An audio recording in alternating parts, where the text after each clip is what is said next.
የለተሰኞ የኢቢኤስ ቢዝነሳችን ወደ እናንተ መድረሱን አሁንም እንደቀጠለ ነው።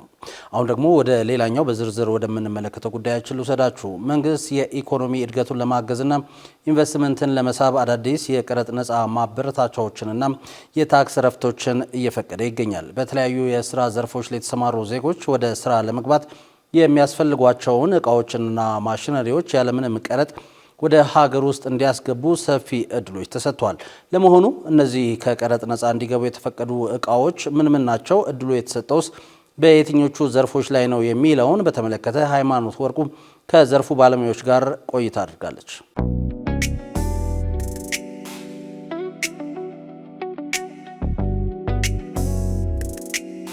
ኢንቨስትመንት ሲባል ብዙ ጊዜ ነገሮችን ከበድ አድርገን የምናየው ነገር አለና ሰዎች ይህን እድል መጠቀም እየቻሉ በኮመን የሆነው የቢዝነስ መስመር ይሄዳሉ። ኤክስፖርት የምናደርገውና ኢምፖርት የምናደርገው ልዩነቱ በጣም ሰፊ ነው። በዛ መሀል ለምሳሌ ኢምፖርቲንግ የሚቀንስበትን ወይም ደግሞ ኢምፖርት የሚደረጉ አይተሞችን አገር ውስጥ እንዴት እንተካለን የሚሉት ነገሮች በጣም በወሳኝነት እንደ ጥያቄ የሚነሱ ነገሮች ነበሩ።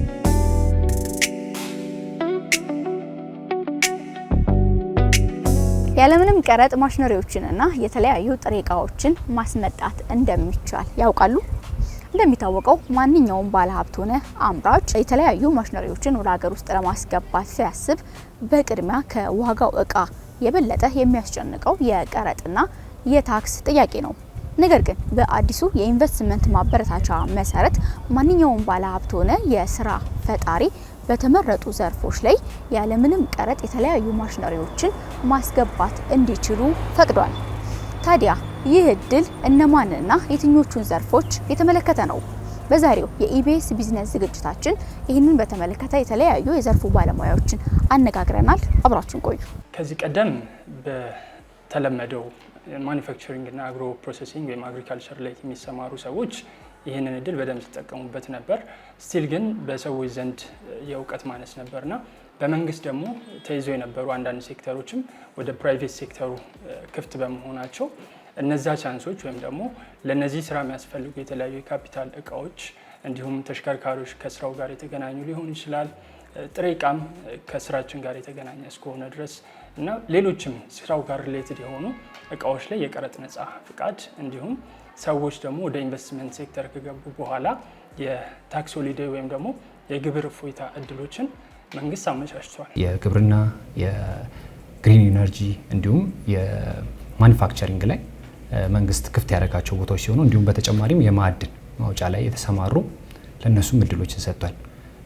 እነዚህም ምንድነው ከገበያን ከማረጋጋት አንጻር እንዲሁም የተለያዩ የፎረን ከረንሲ ወይም ደግሞ የኢምፖርት ሰብስቲቱሽን ላይ ከሚሰሩ ወይም ደግሞ እዛ ዘርፍ ላይ ካሉ ሰዎች ወይም ደግሞ ያንን የኢምፖርት ሰብስቲቱሽንን የሚያሳድጉ አካላቶችን ያንን ከማበረታታት አንጻር እነዚህ ነገሮች ከፍቶላቸዋል። ለምሳሌ ማኒፋክቸሪንግ ላይ ካየን እንደ ጨርቃ ጨርቅ፣ ለመድኃኒት ማምረቻ የሚውሉ ማሽነሪዎችን እንዲያስገቡ እንዲሁም ከግሪን ኢነርጂ ጋር ተያይዞ የኤሌክትሪክ መኪና እንዲሁም በግሪን ኢነርጂ ላይ ይሄ ባትሪዎችን ቻርጅ የማድረጊያ ባትሪዎችን እነሱ ማሽነሪዎች እንዲያስገቡ ኦፕን አድርገውላቸዋል። እንዲሁም በተጨማሪም ለማዕድን ላይ የማዕድን ቁፋሮና ማዕድን ማውጣት ላይ ለተሰማሩ ትልልቅ የሚባሉ ማሽነሪዎችን ከቀረጥ ነፃ እንዲገቡ መንግስት ፈቅዷል ማለት ነው። እነዚህ ነገሮች ጥቅማቸው ምንድነው? የመጀመሪያው ገበያ ማረጋጋት ላይ ያሉ ዘርፎች ይሄ ሲጨምር ያው ግብርናንም ስለሚጨምር ነው። ገበያን ከማረጋጋት አንጻር እንዲሁም ደግሞ የኢምፖርት ሰብስቲቱሽንን ከመተካት የፎረን ከረንሲ ወጪዎችን ከመቀነስ አንጻር መንግስት እነዚህን በአዲሱ አዋጅ በአዲሱ ማሻሻያ ከፍቷል ማለት ነው። እነዚህ ዘርፎች በአዲሱ አካቷል ማለት ነው። ይህ የኢንቨስትመንት ማበረታቻ ለአምራቾች ትልቅ የሆነ የፋይናንስ እፎይታን ይዞ መምጣቱ አይቀሬ ነው። ነገር ግን ይህንን መብት ለመጠቀምና የተለያዩ እቃዎችን ያለምንም ቀረጥ ወደ ሀገር ውስጥ ለማስገባት የሚጠበቁ ቅድመ ሁኔታዎች ምንድን ናቸው? ሞሮፍ ወደ ኢንቨስትመንት ያደላ ነው። እንግዲህ የኢንቨስትመንት ማሻሻያውም በኢንቨስትመንት ዘርፍ መሰማራት መቻል አለባቸው።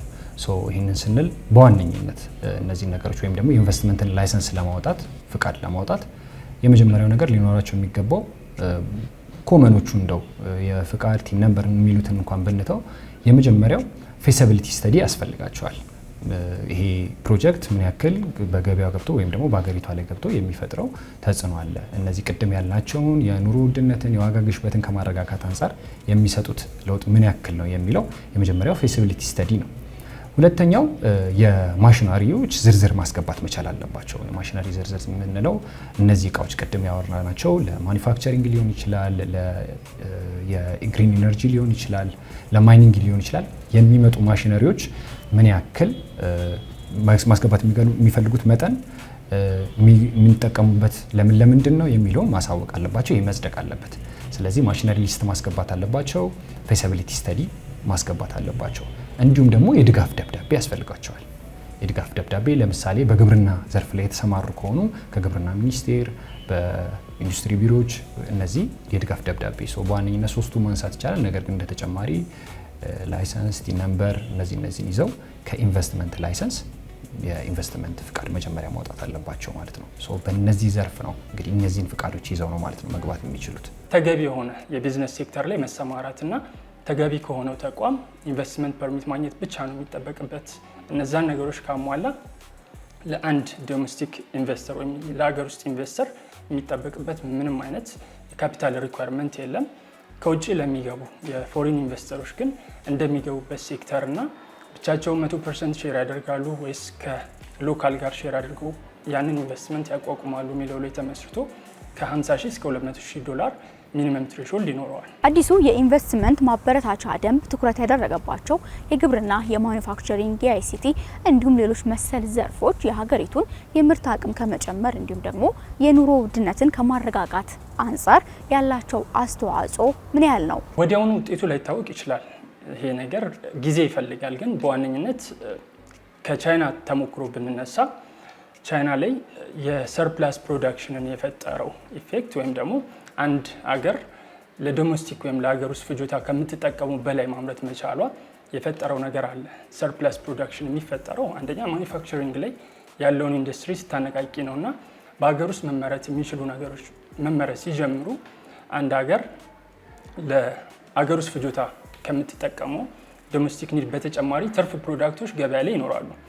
እነዛን ፕሮዳክቶች ይዘው ማኒፋክቸሮች አይድል መሆን አይፈልጉም ወይም መቀመጥ አይፈልጉም። ሳይፈልጉ ወደ ኤክስፖርት ፑሽ ይደረጋሉ። ኤክስፖርት በጨመረ ቁጥር አንደኛ የውጭ ምንዛሬ ፍሰት ወደ ሀገር ውስጥ እየጨመረ ይመጣል። ሌላኛው ደግሞ ሰርፕላስ ፕሮዳክሽን መኖሩ የአንድን እቃ ኮስት ኦፍ ፕሮዳክሽን ወይም ደግሞ የምርት ፍጆታ ይቀንሳል። ተመሳሳይ ማሽን 100 ሲያመርት የነበረውን ፕሮዳክት 200 ካመረተ ለኢንዲቪዥዋል ፕሮዳክት ኮስት የሚኖሩ ፊክስድ ኮስቶች ይኖራሉ። እነዛ ፊክስድ ኮስቶች ሲከፋፈሉ ያ እቃ 100 ሲያመርት ከነበረው ፍጆታ ወይም የፕራይስ ኮስት አንጻር 200 ሲያመርት የነበረው ይቀንሳል። ያ ፕሮዳክሽን ኮስት መቀነሱ ደግሞ ያ እቃ በቀላሉ ገበያ ላይ እንዲገኝ በተሻለ ዋጋ እንዲገኝ እንዲሁም በአምራቾች መካከል የሚፈጠረው ፉክክር የተሻለ ፕራይስ ለተጠቃሚው እንዲያቀርቡ ስለሚያደርግ በሁለቱም ሳይድ በገበያውንም በማረጋጋት ፕላስ የውጭ ምንዛሬ ፍሰትንም በመጨመር ትልቅ አስተዋጽኦ ይኖረዋል። የዕለተ ሰኞ የኢቢኤስ ቢዝነሳችን ይህንን ይመስል ነበር። በቀጣይም የተለያዩ የቢዝነስ መረጃዎቻችንን ይዘን ወደ ተመልካቾች የምንመለስ ይሆናል። ቃል ኪዳን ታደሰና ቁም ነገር ተስፋዬ አብረናችሁ ቆየን። ሰላም ቆዩ።